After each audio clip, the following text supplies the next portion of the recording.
Hello, everybody. Welcome to the episode of the Indian Table Talk, season two. Today, I am with Sharayu, who is a friend of mine and who was one of the original episodes that we shot 3 years back during COVID.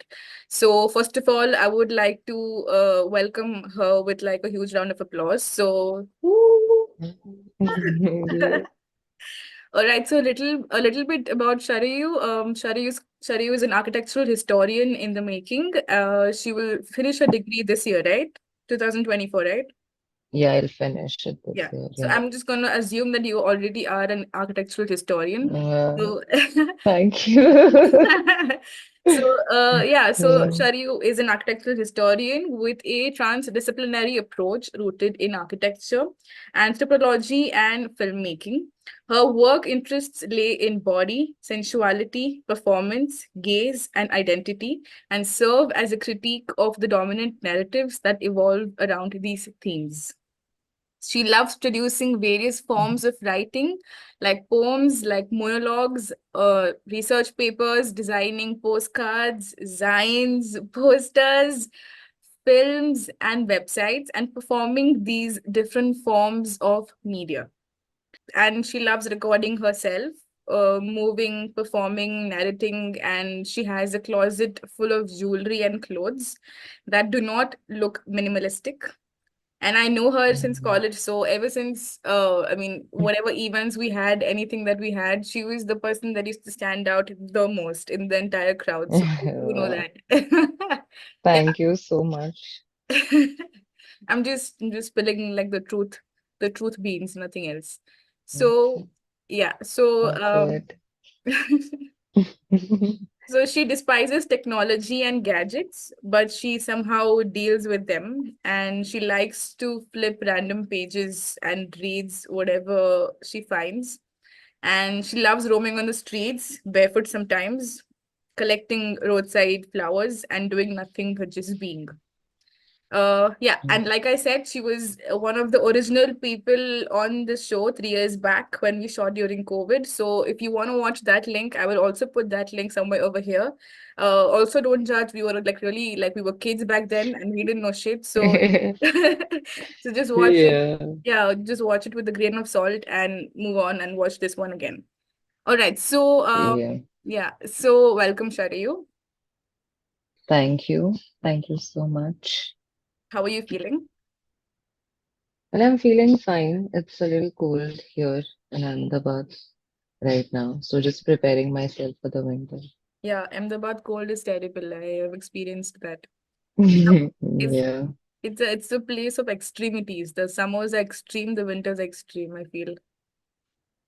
Yeah, yeah. And you can't escape that, right? I mean, you have to deal with it because the place is such that it makes you deal with stuff. So, Yeah. yeah. All right. So, before we start, how was your New Year's Eve? Well, my New Year's Eve was, yeah, it was interesting. It was at home with Okay. my parents. Okay. And yeah, it was fun. We were drinking. I was supposed to leave in a day or two, so we were just drinking to that, I think. And yeah, it was fun. Yeah. Your folks still live in Goa? Yeah, they Oh, still do. nice. Interesting. That's like Yeah. best place to live in India, I feel. Goa. No? Yeah, I mean, partly yes, but it still depends, right, where you live in Goa. I mean, there are tourists everywhere these days, so it's a nuisance. But hmm, yeah, let's not start on a negative note. I mean, I'll start ranting and it won't end. So, like I said, last time we had an extremely lengthy format and it was exhausting for everybody who was there. So, this time I'm just going to ask you three questions. Three questions based on your profile. I went through your research film. I went through your website. Your website was extremely interestingly like designed. I loved the little Indian fonts like spread across the page.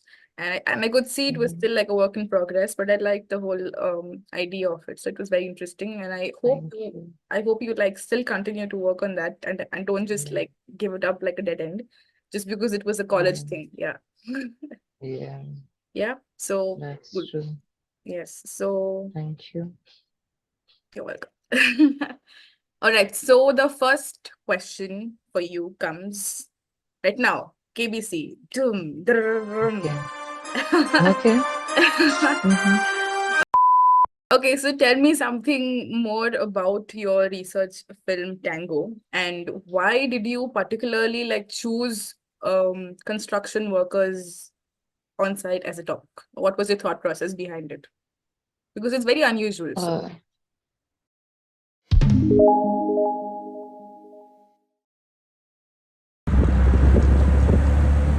the city is a landscape, dynamic, shape shifting, a naked body, changing contours, with the changing desires of its ideal citizens for the pleasure of their ideal bodies,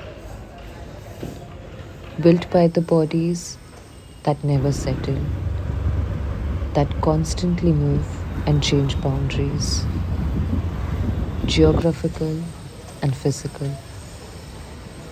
What does remain constant is their drive for happiness and pleasure, which aligns with their drive to fulfill their desires, carnal and psychological.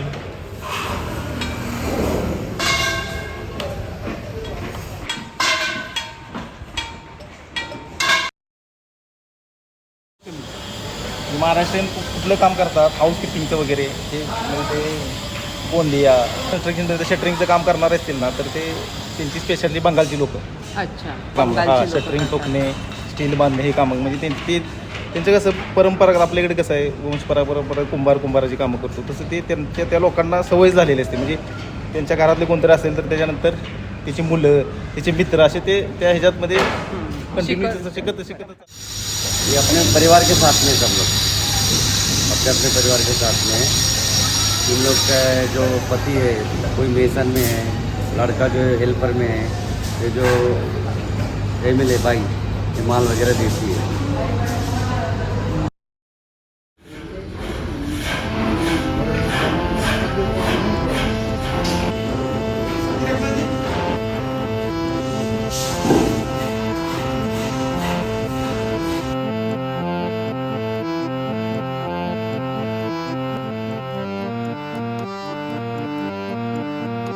Actually, in olden days, the Saturday was labor payment day or vendor day, suppliers payment day.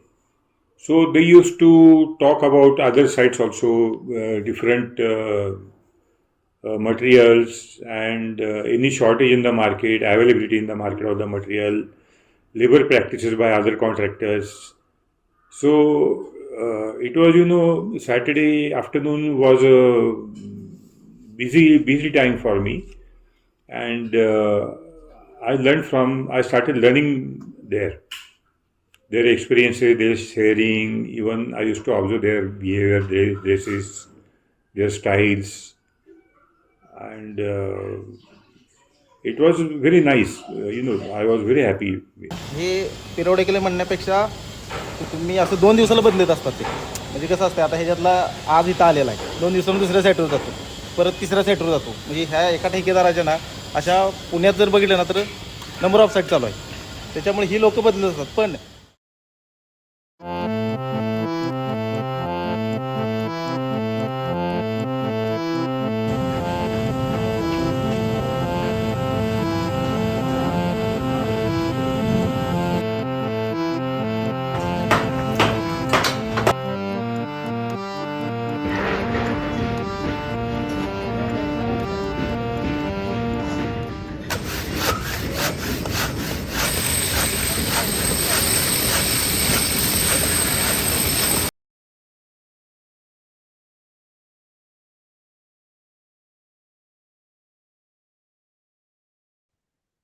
So for the structure of a master's is such that every semester we get a new project. I mean, like a theme, and we have to work on it. We have to produce uh, something that grounds there. I mean, like a common ground, right? And this semester we had construction history as our theme. We were looking at the other agencies, like the contractors or the workers or somebody who is on site, the overseers, right? So all the agencies, right, that come in between. And construction is a very temporary thing, right? I mean, building is something that stays.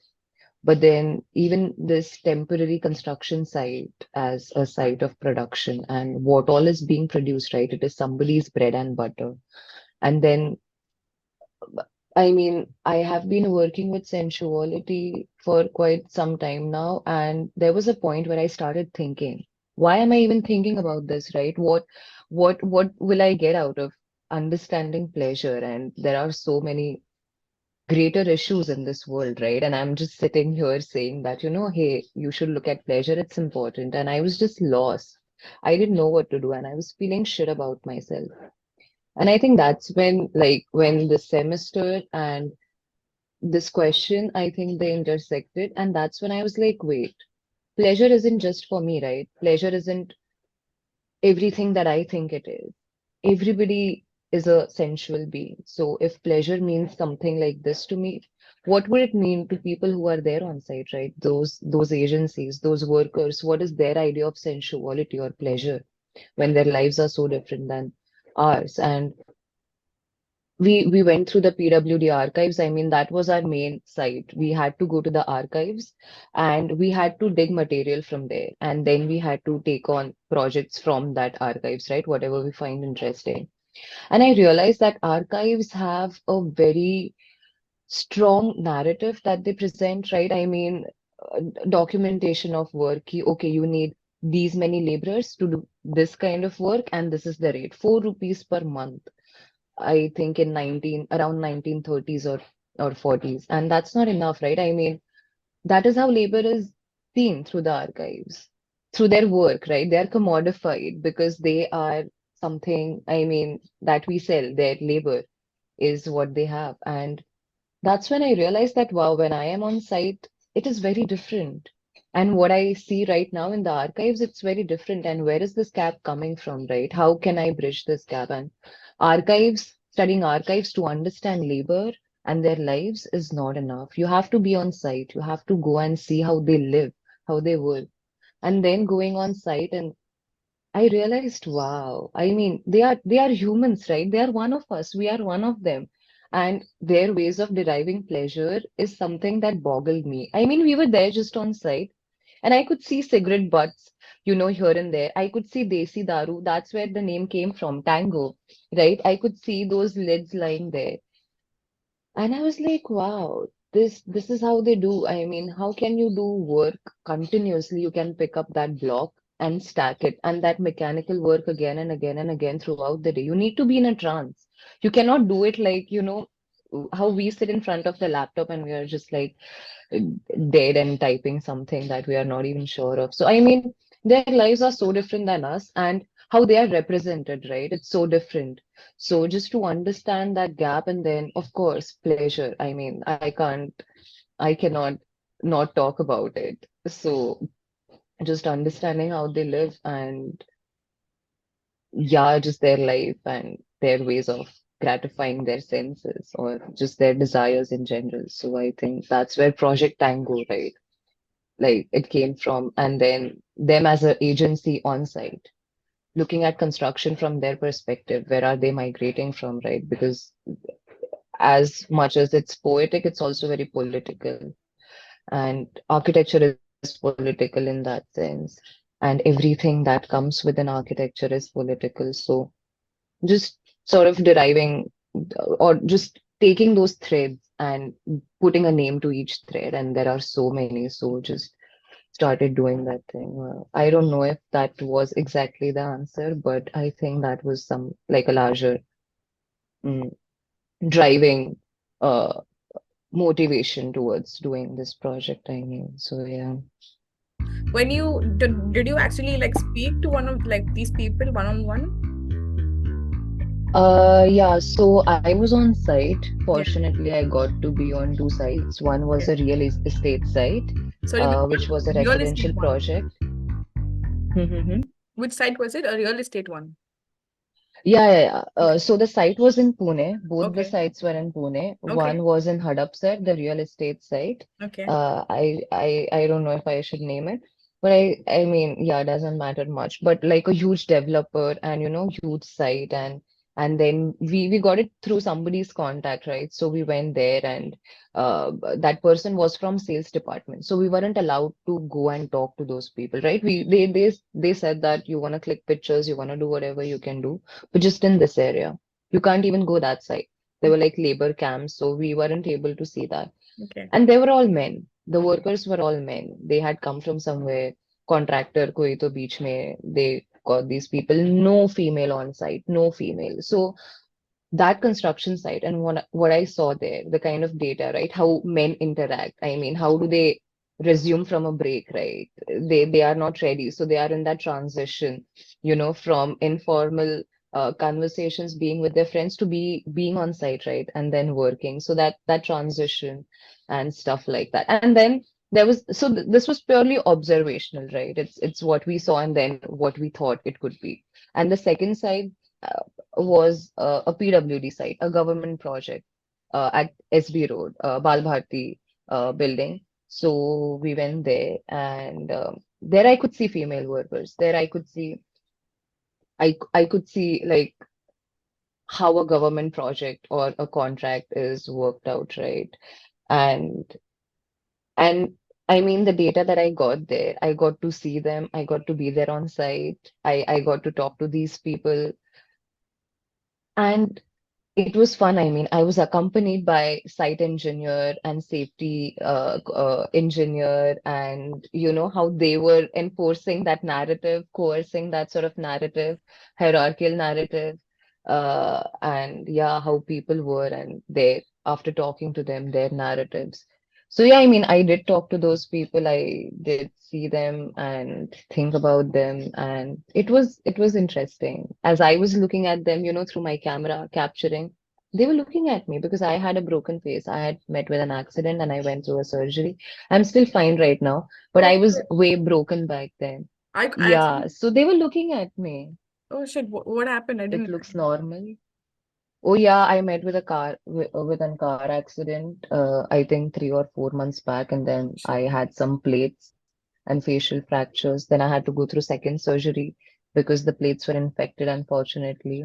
So now it's been a month after the second surgery, and I think I'm like fine. So I was like like I was in that transition uh between, changing my identity, at least visual identity in that sense, right? My body was transforming in some sense, and I was looking at their bodies, how they perform work. I mean, how do they embody that same activity, and how is it seen in other things? And they were looking at me, who is she?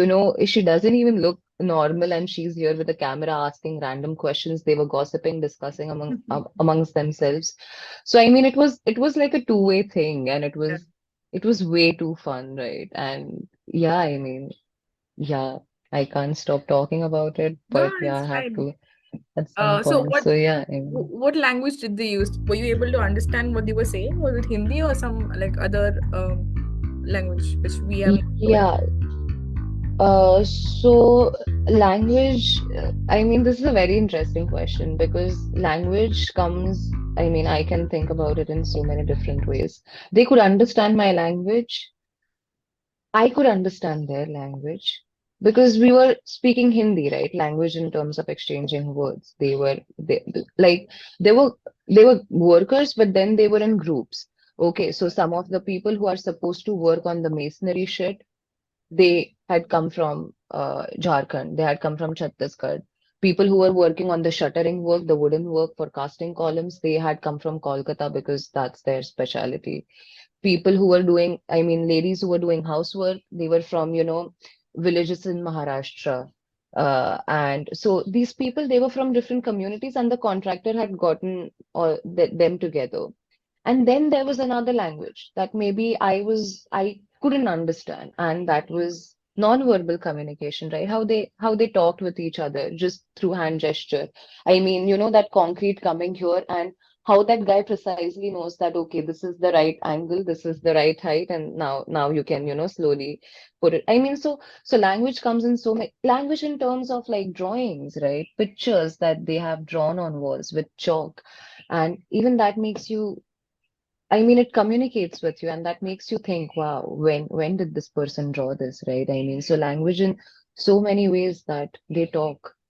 And yeah, so I mean, yeah, I could understand their language and they could understand mine, but yeah, I think it was much more than that. I mean, there's so much more that I'm just baffled. But yeah, very interesting question. Language, Yeah. yes.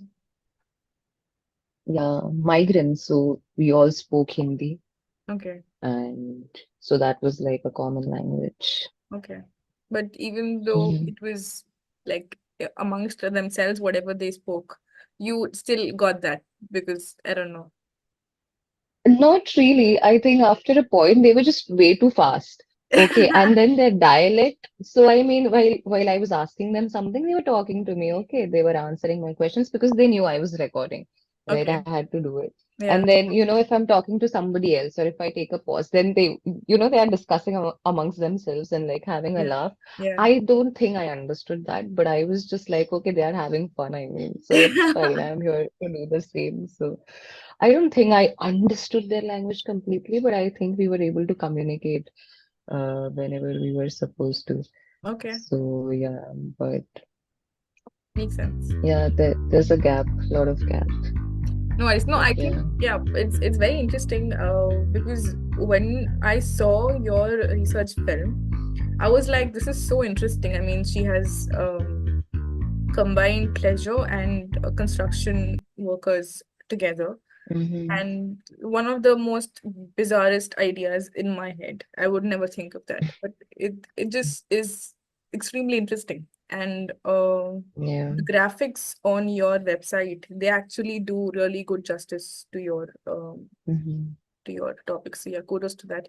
And the viewers, like I said before, I will put the link over here, and I will also put some bits in this podcast so that you can have like a Mm-hmm. little bit of a teaser, and you can go ahead and watch Mm-hmm. her research film. Okay. So first question done. Second question I'm bringing up to you, which is drum roll. As an architectural historian, what is the most intriguing thing that you have come across yet? Anything. It can be anything in the entire planet. Anything. Uh, as an architectural historian, the bizarrest thing I have realized, it has come in form of a realization, and I mean not because of architectural history necessarily, but I think it helped, right? Yeah. That we are we are this huge energy entity, I don't know, and that we consume the whole world. We There is no reality which is outside of us. We are a part of that reality, right? And in that sense, I mean, any issues or anything we read or we see, and we still think about it as an alien idea, right? Something that is outside of us, an outside reality that necessarily, I mean, we don't have to worry about it, right? It's not our concerns. We have our own concerns. But then just realizing that, wait, no, you are a fucking problem. You are I mean, you are one of the roots, right? And that comes with matters like ecology, environment, or even construction, I mean migration, right? Or poverty, or I think any issue in general. We are somebody who is reinforcing that thing directly, indirectly, I don't know through how many layers, but we consume all that, and we are not really outside of this world, right? So this unalienation, this idea that, oh fuck, okay, I mean, this is bad and good at the same time because it comes with a lot of realization and anxiety, right? And then it sort of bangs you on your head and it makes you think. So I think this is one thing architectural history has made me realize, that, architecture or or I think anything for that matter, right? Even what we wear. I mean, these are all threads, right? And then we look at them at one point as a still. But then, if we start really looking up and down, we see, oh shit, where they've come from, where they've originated, where are they going, where do they intersect? So I think this marriage of different disciplines, right? In that sense, science or even arts or even commerce, I mean, to speak very largely, they are not really different. That's why after coming in this field, I've realized that architecture, anthropology, or even like, the media, digital media, print media, everything. I mean, all these different things, modes of producing and modes of communication, they are not really different. It's one sort of network, and we are a part of it. So I think this realization, it has come hard this time. Yeah, thanks to architectural history for that. But yeah, I mean, it's crazy, man. Now, as I'm thinking and talking about it, things are like exploding in my head. So yeah, I It's think I'll keep it this much. yeah, no, it's I think it is very interesting to think, right? Like we are a part of like a woven network of like it's like a blanket. The whole world is like a blanket, and all of us are like one or two strings of it. And like not even like a string, like maybe like a one grain of Very true. yeah, Just recently I was in this conversation. There were these group of artists who had done some work on ecology and environment yeah, and indigenous communities. And they were talking about things like mining and, cutting forests and how these indigenous people, they have connected psyche with the nature. They don't think of nature as outside of their bodies, right? It is a part of their life. yeah, And then they were suddenly talking about extraction capitalism, right? I mean, for like developments and stuff like that, we take so much for granted, right? I mean, that's the whole problem. That is where it lies. And just listening to that conversation, I was like, wow, I am an architect. I am the cause of this extraction fucking capitalism, right? I mean, we construct, we take all these materials and resources, and then we design yeah, spaces. Yeah, our space, it gives you tranquility. I don't know what all bullshit we try to sell it in. Do we even realize what we are doing? How much we are a part of this whole thing? So I mean, just realizing, even though I don't practice architecture, I don't see myself practicing architecture ever, but I still feel that I can do something, right? I mean, I have this knowledge, that I can bring awareness with. I mean, that makes me aware in some sort of sense. yeah, So, I mean, yeah, it's just crazy how we are a part of this network without even knowing how how important it is to be aware. So I think awareness, being aware, also makes a lot of difference. Not necessarily going out and doing something makes a difference, but just awareness comes in tiny bits. yeah. Yeah. I do definitely agree, like 100%. Yeah. So question number three. Mhm. Drum roll. Mm. Yeah, so as you mentioned, your interests have always been in sensuality, performance, identity, gaze, and so on. And I mean, I've known you for a brief time during college and even after that. And yeah, I mean, I've witnessed you being extremely vocal about it, which is an extremely good thing. Uh, I feel like pleasure is the basic human right that every human being deserves.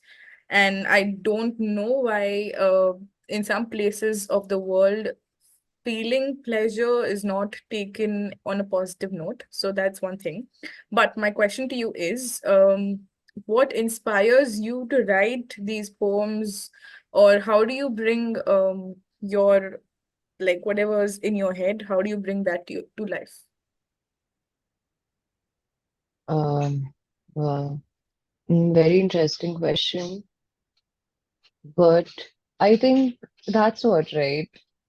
Nothing stands in isolation. It needs to, I am so sorry to say this, but it needs to marry, Yeah, right, with something that, I mean, something from the world, some things from you, though I said that there's really no difference, but then it takes time to realize that, right? That there is really no sort of hard threshold between the world and you. So it's still the world and you in that sense. And then you see something and then it resonates with something that you had within you, right? So I mean, in that sense, thinking about pleasure or talking about pleasure, talking about sensuality, and by sensuality, I mean not just physical, but Mhm, then something that lies outside of the body as well, right? mhm, Mm, in that sense, something that lies outside of the body, which could be even in the mind, and mhm, which could be even outside of mind, mhm, in that sense. And oh, I'm really making that body and mind distinction here, but I shouldn't be doing that. But yeah, I mean, so just seeing people and and how they carry themselves and how the world works, right? Those small slits, for that matter. And I think I am way too slow for the world. I think I can't match the pace, that the world generally works in. mhm, And that's why it takes me some time to connect with it. mhm. And then while I am taking that time and connecting with it, that is like a process, right? I mean, I'm like, oh shit. And that process, I think it brings awareness. And by awareness, I mean, it makes me think.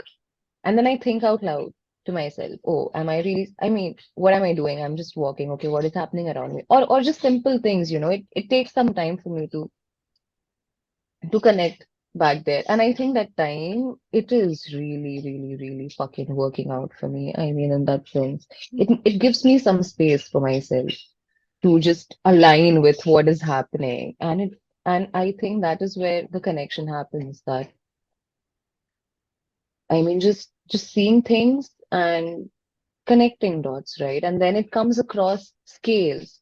So what scale are you trying to look at? I mean, even when we say pleasure, there are so many scales at which pleasure could be talked about. Pleasure could be talked about as as a concept, as a theme, as a whole different discipline, right?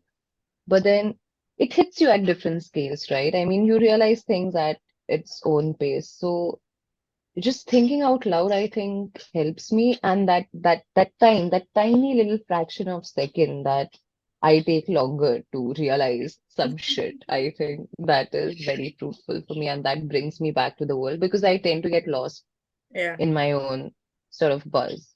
So I mean, some things I see and that really sticks with me, and then it forces me to come back to the world and, make that connection sort of a thing. And that's when the realization comes. I think, I don't know if this made sense, but I think it made a lot of sense in my head at least.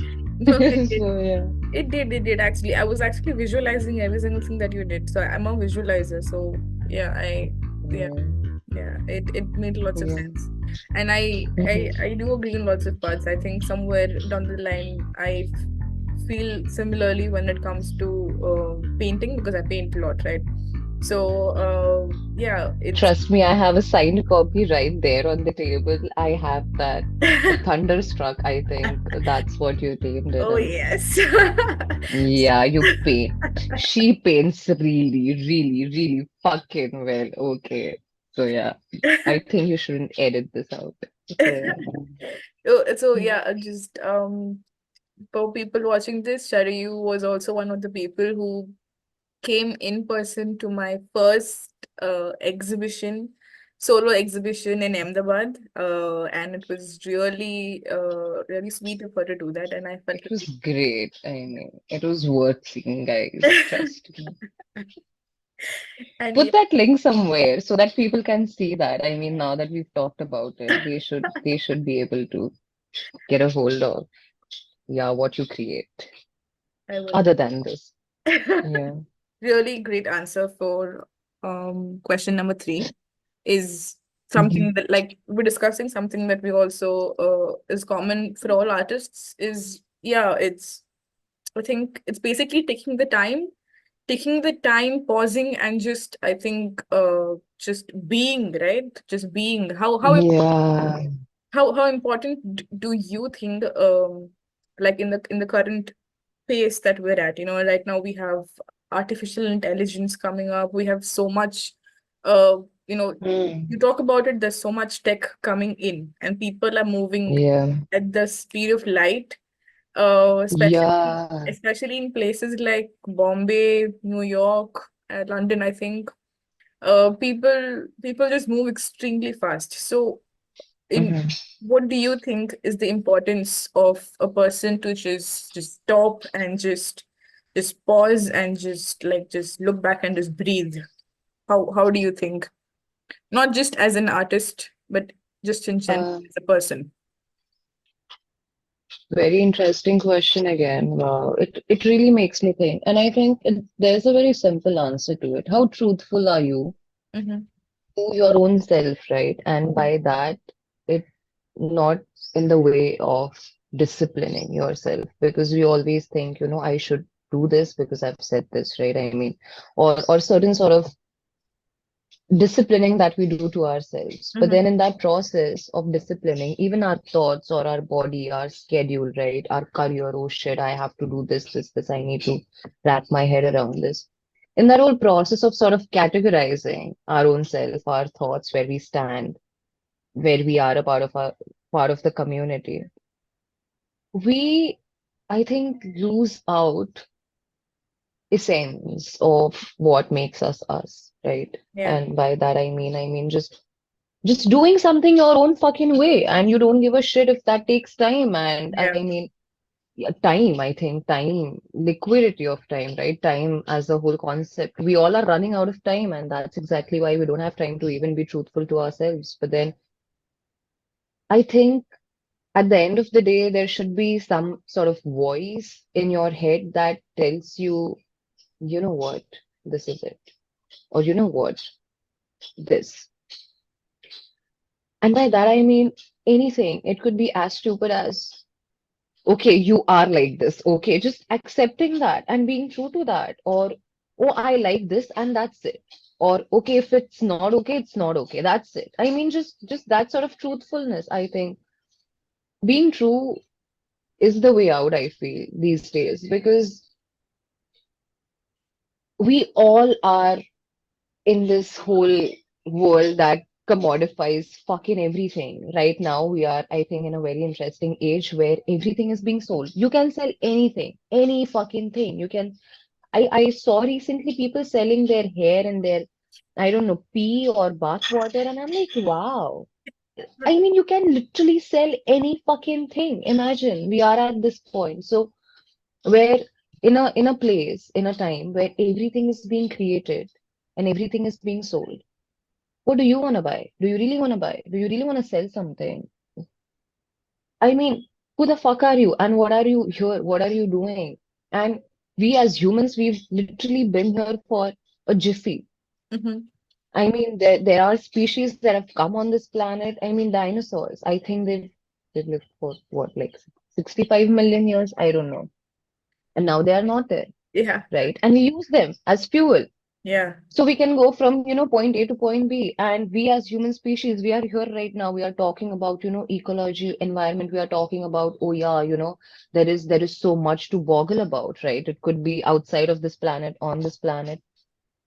So much creating, and there will be a point, I think, where we won't be there at all.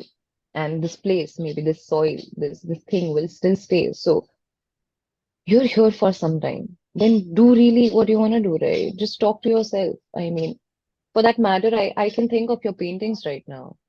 And I think they were true somewhere. You tried to do what you wanted to do. And even some of the artists or some of the things, I mean, just listening to who you really are. And the answers, most of the time, I think they lie when the clarity comes from within. We are usually, waiting for something big to happen or some event to happen outside. And we are like, oh, yeah, after that, I think I'll be sorted. Oh, yeah, after I get that job, I think I'll be sorted. Oh, after I do my master's, I think I'll be sorted. Oh, or after this, I think. So we are always waiting for an external event to happen so that we can wrap our heads around it. But I think it comes more from the clarity within our heads. And I think being true or just listening to yourself. And I think before that, just talking to yourself so that you listen to yourself. I Can think you that be can you define being truth, like just in Like in Sharayu's words, like how does a person be truthful to themselves? Wow, being true. I don't know. I mean, it's really stupid that you're asking a stupid person like me. No, you're But not stupid. I think, Otherwise, I would not have asked you. I am telling you that, like, it's like okay. I don't get stupid people on my show, period. Okay. Yeah. Wow. Yeah. Thanks, guys. If you're not on the show, you already know that I am doing. Yeah, I mean, being true, just talking, right? I do that a lot. I mean, even if I'm doing something, I think to myself, am I really supposed to do this? I mean, just, I don't know. I question everything, I Okay. think. And then just questioning everything as if I don't know anything, I think because I'm also lost. Mhm. And so I need to, start from the basic. Okay, what Okay. is this? Okay, do I really need to do this? Okay, what? And then it makes me think, अच्छा okay ये ऐसा है तुम ऐसी हो तुम्हें इतना पता है अच्छा तुम्हें ये करना है नहीं करना है तो तुम क्यों कर रही हो और just I mean just around simple things okay I like pleasure I like sensuality and I know it's not important as there are so many important things in the world No, but I think it's extremely important as the other things in the world because if there was more pleasure and more sensuality in the world, maybe the other problems would actually resolve by itself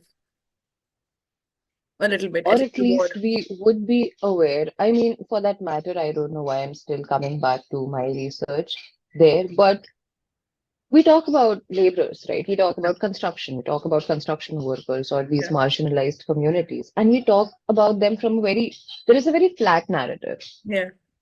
and there is a very victimized narrative that, oh, these people, they don't get rights. And of course, that is true. I mean, by this, I do not mean to say that it is not true or it is less crappy and shitty. It is full of crap, right? That sort of reality. But then sometimes even this flat within this flat narrative we forget to think that they are humans right they are one of us and as I love to talk about pleasure or gratify my senses even they do and what is their idea of pleasure right because mine is a very different idea of pleasure yours would be different right we come from different Yeah. backgrounds and Yeah. I think we are just two different humans Yeah. that's Yeah. all period Yeah. our ideas of pleasure are different Yeah. so what is theirs right and I think this is one example of truthfulness I mean that I can say I'm sorry I'm being a narc but then I cannot stop talking about pleasure so then in what all ways can I think about it at least Mm-hmm. and then going back to the world and then the world sort of pulling me towards it in that sense.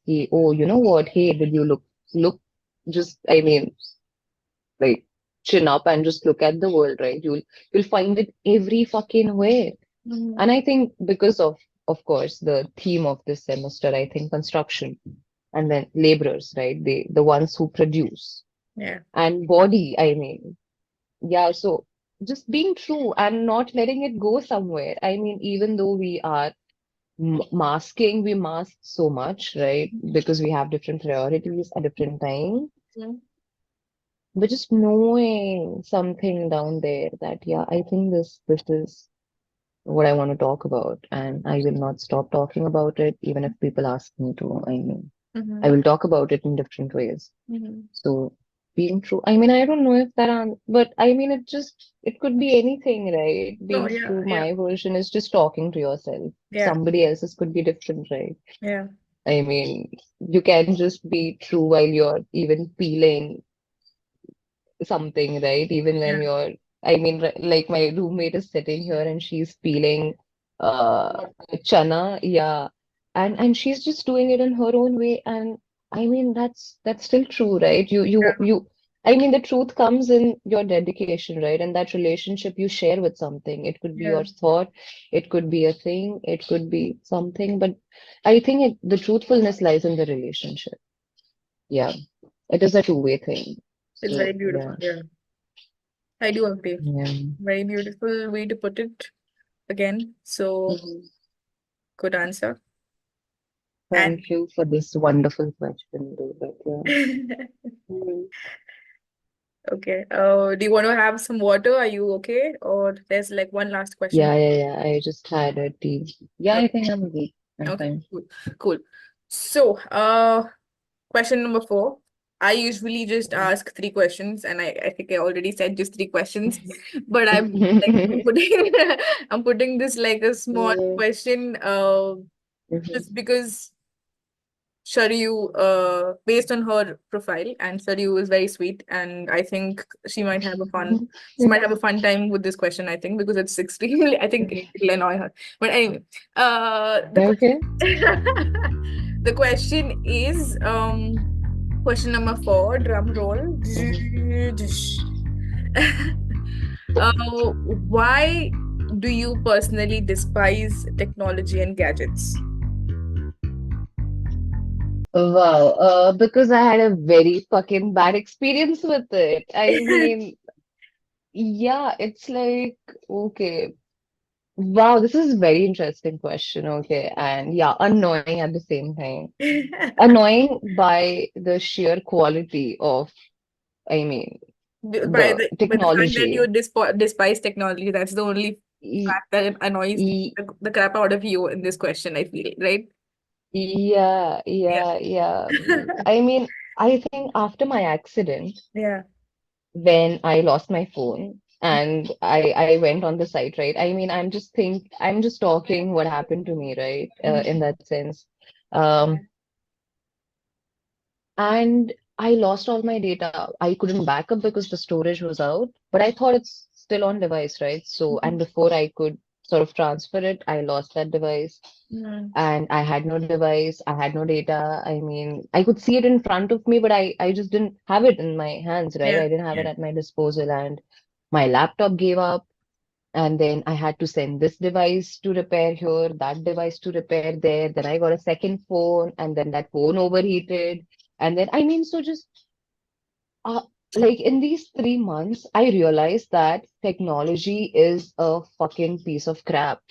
You give importance to it and it takes over, Yeah. right? Yeah. And I mean, we right now, we are so much into, I mean, this whole idea that we cannot think of ourselves as somebody different than this device, right? It has almost become transparent.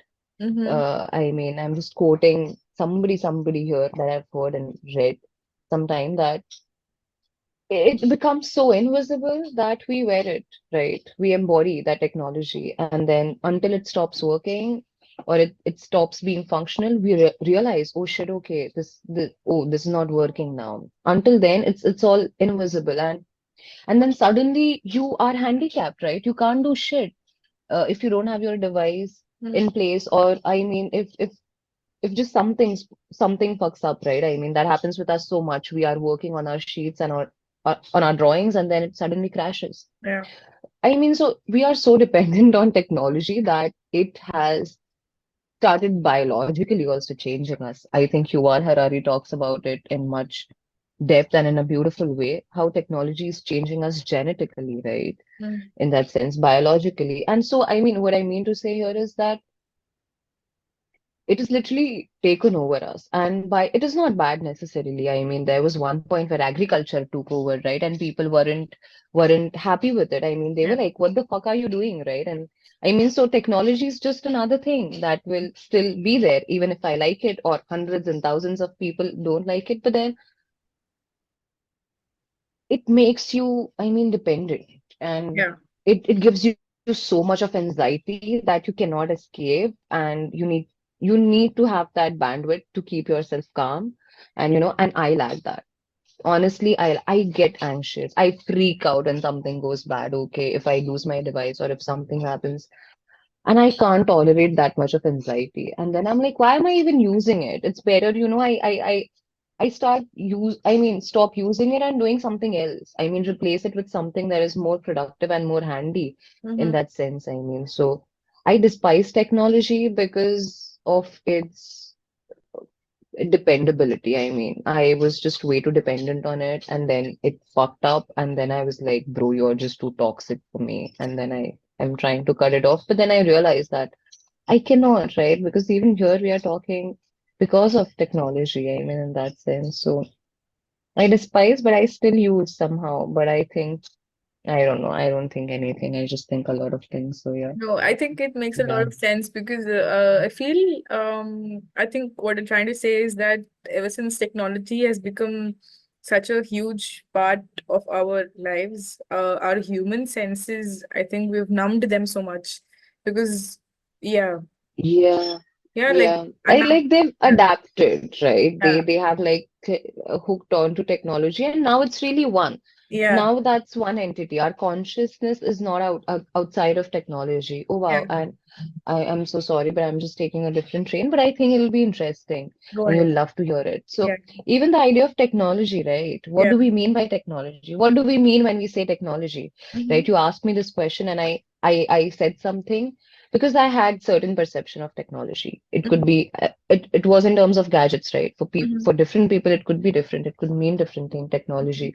Mm-hmm. And then, I mean, but all these ideas of technology are still very industrially driven, right? It's Mm-hmm. still a gadget. It's still a thing. And then, uh, of course, I came across this beautiful paper and by David Arnold, and he talks about technology of the indigenous people before we were colonized, right? Or the time when we were being colonized, when the Interesting. system was being forced on us, and their idea of farming, right? The technologies that they used, and their idea of technology for the indigenous people, it's nature, it's the plants, Yeah, it's the medicine, that is their technology. And ours is like, oh, I have this gadget, oh, I have that. And then that assimilation of indigenous technology, and then, British coming in and bringing their idea of, yeah, like after the Renaissance and the golden period of science and technology, them bringing gadgets and machines and we just adapting to it. And I mean, and now there's no difference, I think, between the yeah. two. But then, Yeah. So yeah, I wanted your personalized opinion on this, and I think I got that. And yeah, with that, we have our four questions over. And this was yeah, I was attempting to keep this extremely short, not to exhaust you. I do understand you're recovering. Yeah, and I hope you take care of yourself, and I hope to see you soon. yeah. I think there are very few people that I recall from my college. And by college, I mean even my master's uni and Yeah, even bachelor's, right? And yeah. I think you are in that creamy layer of people that I think I should talk to. I mean, you ask me and I have to say yes. I cannot not say no to you like that. I mean, it's like, come on, right? Oh, I'm So honored. kudos to you. I mean, I don't know much what you've been through in this span, but then I know some bits, right? And then I just try to sort of connect those bits that Yeah, I've heard or I've seen. And yeah. then seeing you and talking to you and even the questions, I mean, wow, okay, they were like amazing. You We had a you fun are time, right? amazing. Yeah, I mean, thanks for doing this. Yeah. Just imagine you talking to people, asking them, and just getting to know them. I mean, wow. Listening, right? It's amazing. I mean, kudos to you. And thanks for calling me. Yeah, as I said, you make me feel like a celebrity. And Dude. whatever you said or whatever you would, but thanks for doing this. And not just to me, to so many people who you got on show. So, yay, claps, applause for Saranga and Indian Table Talk. Thank you so Yeah, much. I hope there is a season three and then There we will are talking again. there will And be yeah. 100%, 100. So when Mm. we started this was like a thing of COVID, which like boredom turned into something Mm. really bored, and I was Mhm. like, I think I was waiting for my final year exams to end. I think because there was COVID and our exams were postponed, like Yeah. everything was postponed. And yeah, this was just a byproduct of me being extremely bored. And we have season two now. And Yeah. and yeah, let's do this. I enjoy talking to people. I always enjoy talking to you because I think both of us we do have like a similar frequency when it comes to like work and Mm. various other aspects like we just Yeah. Yeah. We share a common ground. yeah, And I think that common ground has a lot of things in common. So I think, yeah, we shoot from the same place yeah, and that's really mostly. Yeah, it's interesting to speak to a person like that, and let's definitely have this soon. And until then, take care.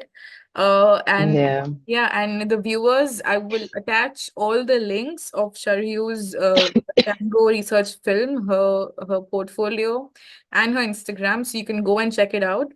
And stay tuned for the next episode. Until then, stay safe. Take care, and bye bye. Yeah. Bye. Stop. Okay. Okay, now we are recording. Yeah, we're officially on air, you guys. Okay. Yeah. Yes.